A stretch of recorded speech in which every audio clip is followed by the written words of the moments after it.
Bonjour.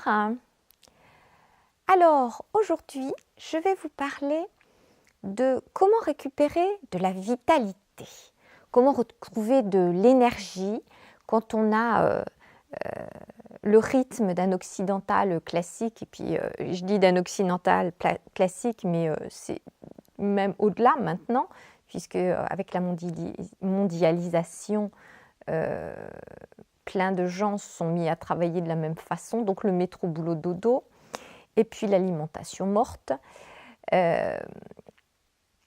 Donc comment retrouver de l'énergie avec tout ça? Alors je me suis penchée sur un sujet qui développe, va dans le sens de tout ce que je pense, de tout ce que je développe déjà sur le blog, hein. Et c'est par le biais d'un livre, Le secret des ninjas, pouvoir et performance, c'est un livre de Bernard Bordas. Alors c'est un livre qu'on ne trouve pas sur Amazon et compagnie, hein. C'est de l'auto-édition, c'est sur lulu.com, donc je vous montre le bouquin, je ne sais pas si on voit bien.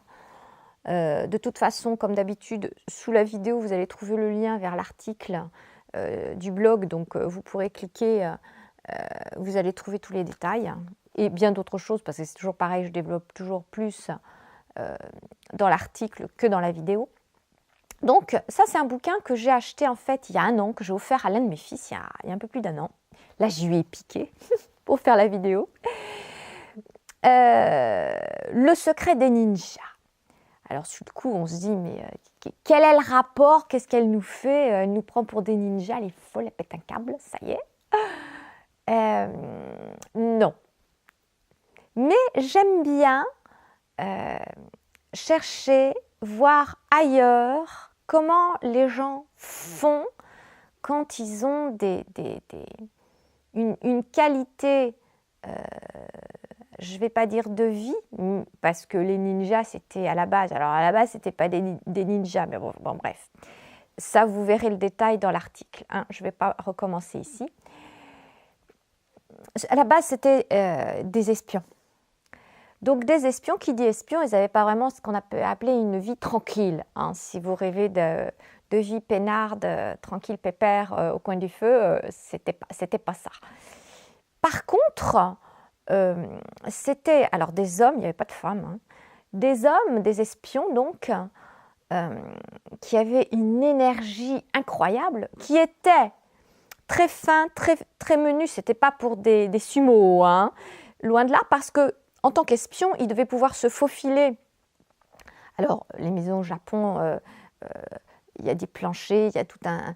Sous le plancher, devaient pouvoir se faufiler n'importe où, grimper aux arbres, etc., vivre dans la forêt pour espionner d'autres personnes, entre autres des samouraïs ou autres. Donc, c'était des personnes fines, hein. Encore une fois, pas des sumos. Je caricature, j'aime bien caricaturer de temps en temps. Souvent, oui, ok. Mais voilà, donc, des personnes qui avaient une agilité, alors ça ne leur est pas venu comme ça tout seul en claquant des doigts, hein. Et puis, à la différence de nos hauts sportifs actuels, eh bien, leur vie d'espion ne s'arrêtait pas à 30 ans. Ils étaient toujours en parfaite santé et physiquement capables de choses qui, pour nous, seraient des exploits. Alors, comment faisaient-ils? Pourquoi eux et pas nous? C'est pas bon, on se lance dans la comparaison, faut pas comparer. N'empêche que, hein, il y a des choses à apprendre de ça, de ces anciens-là. Alors, ben voilà ce qu'on peut trouver, des idées dans ce livre. Bernard Bordas donc a fait des recherches, c'est sa passion depuis les années 70. Il cumule la documentation, il a été au Japon des dizaines de fois. Il a une expérience là-dessus. Et donc, dans ce livre, il a rassemblé tout ce qu'il a trouvé, toute sa documentation, hein, encore, et comment faisait-il, et voilà. Alors, si je vous dis qu'il y a une part d'alimentation, vous me croyez?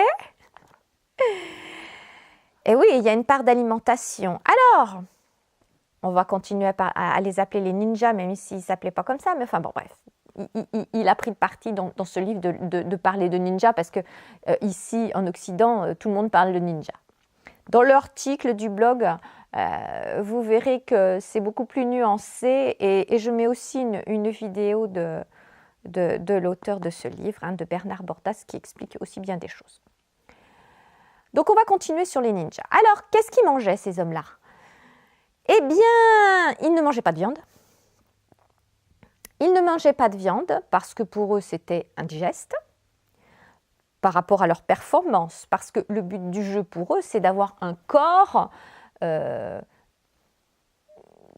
alerte, pas s'endormir après manger parce que le corps il est épuisé, il faut qu'il aille roupiller pour pouvoir digérer ce que vous venez de manger, etc., etc. Donc, pas de viande. Ils étaient végétariens, donc. Ils ne mangeaient pas, alors là c'était très particulier à leur état d'espion, d'aliments qui pouvaient donner une odeur corporelle. Alors par exemple, pas d'ail, hein, pas de poireaux, exemple type. Parce que dans leur exercice, dans leur profession, puisqu'ils étaient espions, ils ne devaient pas se faire repérer par exemple par des chiens. Donc, s'ils étaient planqués en forêt ou sur un arbre ou je ne sais où, il ne fallait pas qu'ils se fassent repérer par l'odeur, l'odorat des animaux. Il fallait qu'ils restent ni vus ni connus.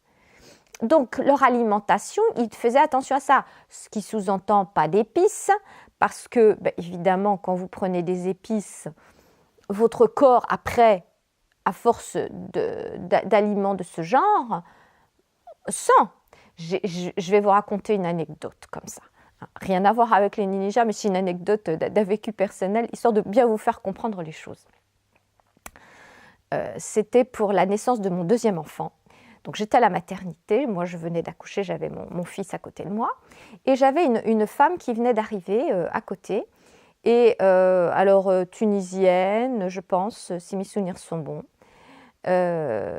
qui parlait pas très bien le français, et qui avait déjà eu 6 enfants. C'était le 7e. Et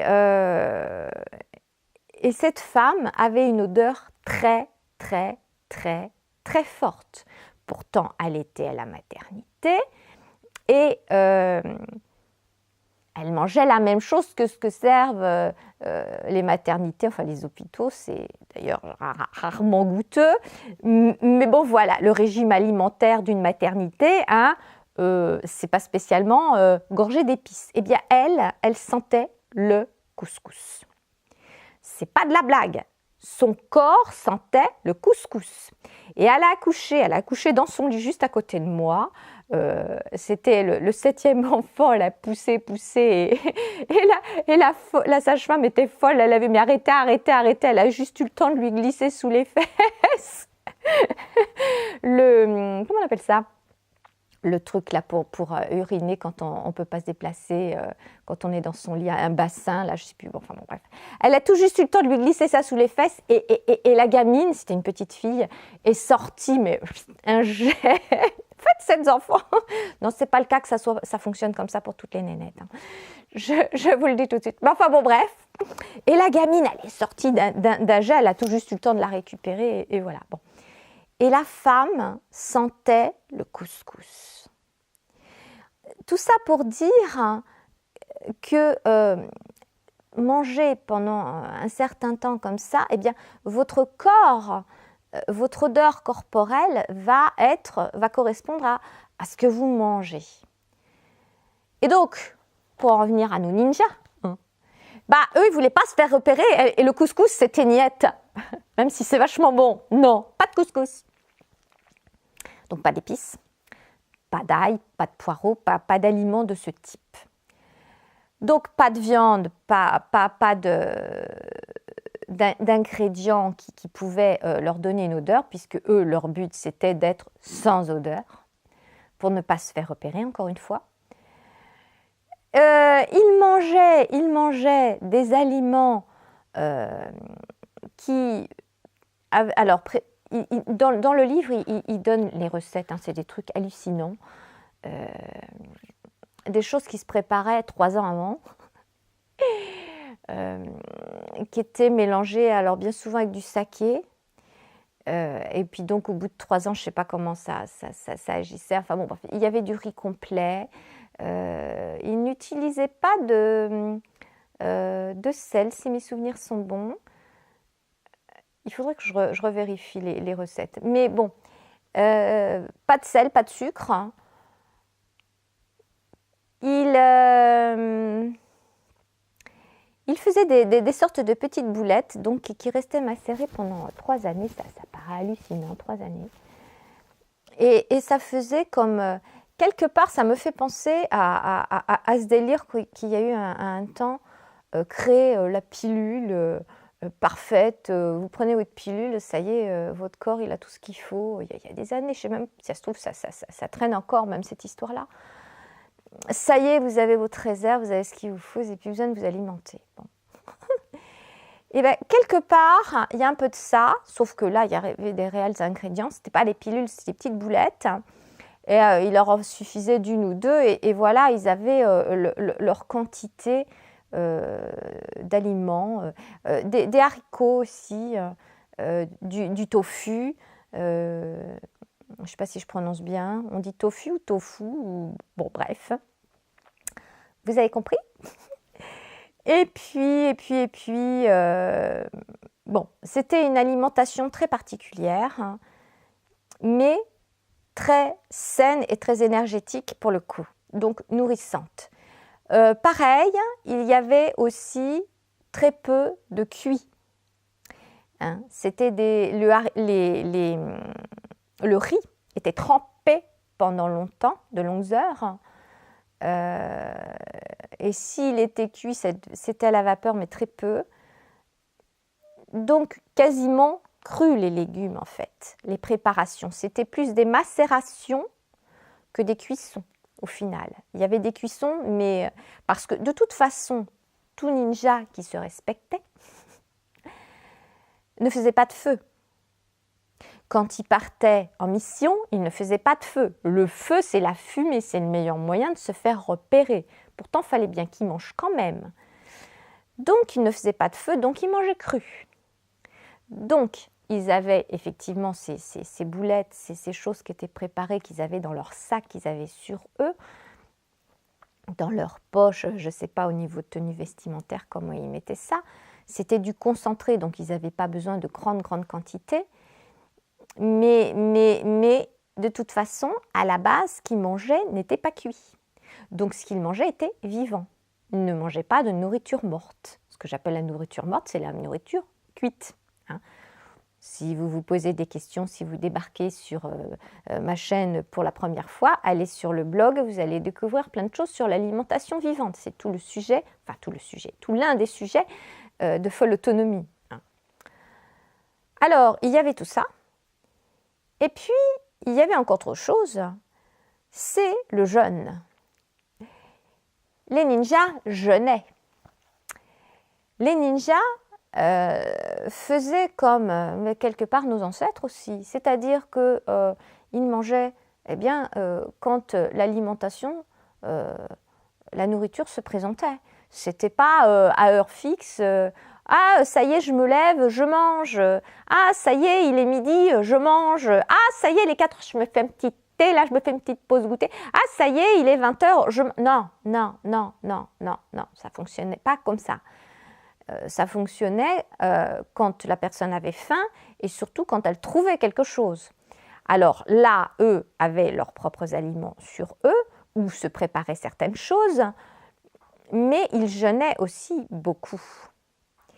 Et, autre point, le petit déjeuner, c'était niette. Il n'y avait pas de petit déjeuner. Et alors, je vais vous lire peut-être bien un passage qui m'a beaucoup plu. Alors, dans le livre, il y a donc sur les ninjas, et puis il y a aussi ce que l'on dit maintenant, ou ce que l'on a dit à travers le temps dans d'autres pays, dans d'autres régions, pour voir, nous aussi en France, où ont été les recherches. Et alors là, il y a un passage sur les bienfaits de l'absence de petit déjeuner. Alors, d'après la naturopathie hygiéniste de Arnold Ehret. Alors, que je retrouve, voilà. La pire des habitudes alimentaires de notre époque est de bourrer l'estomac de nourriture tôt le matin. Dans les pays européens, à l'exception de l'Angleterre, personne ne prend de véritables repas au petit déjeuner. Il ne s'agit généralement que d'une boisson avec simplement du pain.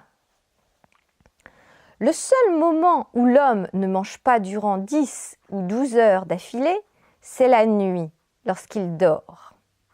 Dès lors que son estomac est libéré de toute nourriture, le corps démarre le processus d'élimination d'un jeûne. Voilà pourquoi les personnes souffrant d'encombrement se sentent mal au réveil et ont habituellement la langue très chargée, les langues bien blanches, bien épaisses là. Elles n'ont pas du tout d'appétit et pourtant recherchent de la nourriture, la mangent et se sentent mieux après. Pourquoi ? Voici l'un des grands problèmes que j'ai résolus, donc Arnold Ehret, et c'est celui que n'arrivent pas à percer tous les experts qui pensent que c'est grâce à la nourriture. Alors, je continue. Dès que vous remplissez à nouveau l'estomac de nourriture, l'élimination s'arrête et vous vous sentez mieux. Je dois dire que ce mystère que j'ai percé explique sans nul doute pourquoi manger est devenu une habitude et non plus ce que la nature voulait que ce soit, à savoir une satisfaction, une compensation du besoin naturel de nourriture. L'habitude de manger qui affecte tous les hommes civilisés et qui est maintenant expliquée du point de vue physiologique implique et illustre cette déclaration que je fis il y a longtemps. La vie est une tragédie de la nutrition.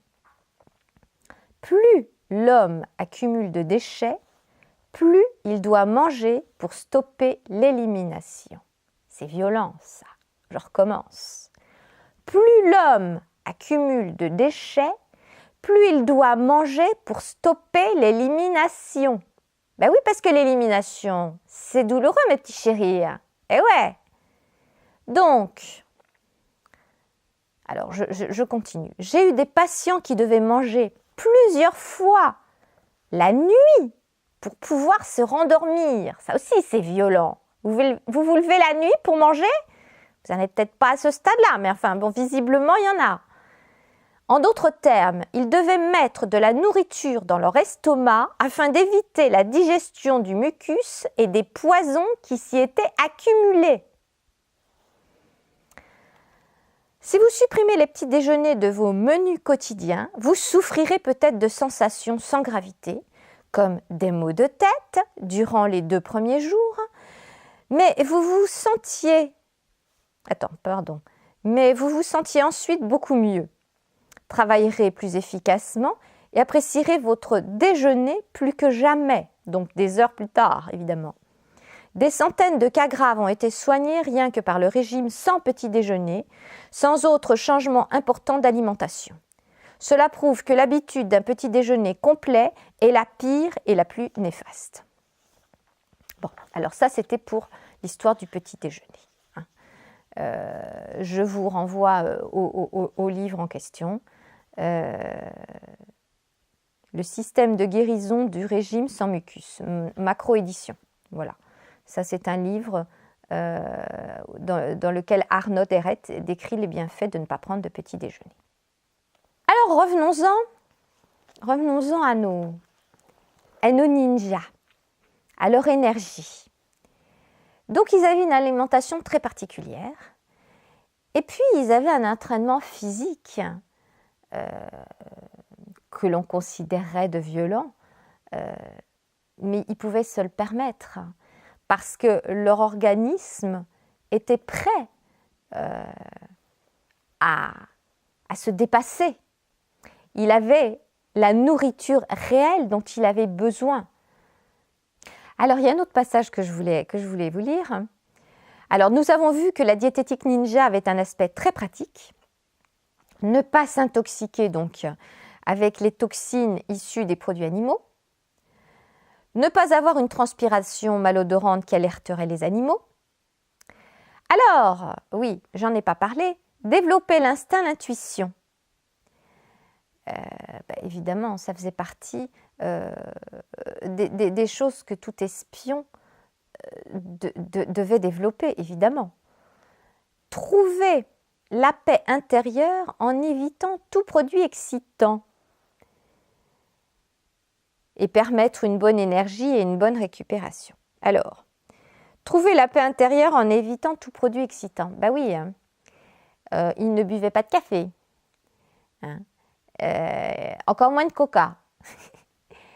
Ben oui, ils avaient une hygiène de vie, j'ai envie de dire, presque proche de ces habitants, de ces centenaires dont je parlais suite à la lecture du livre Blue Zone. Hein. C'était pareil quelque part. C'était des gens qui, à 90 ans, faisaient toujours le bûcheron, coupaient leur bois.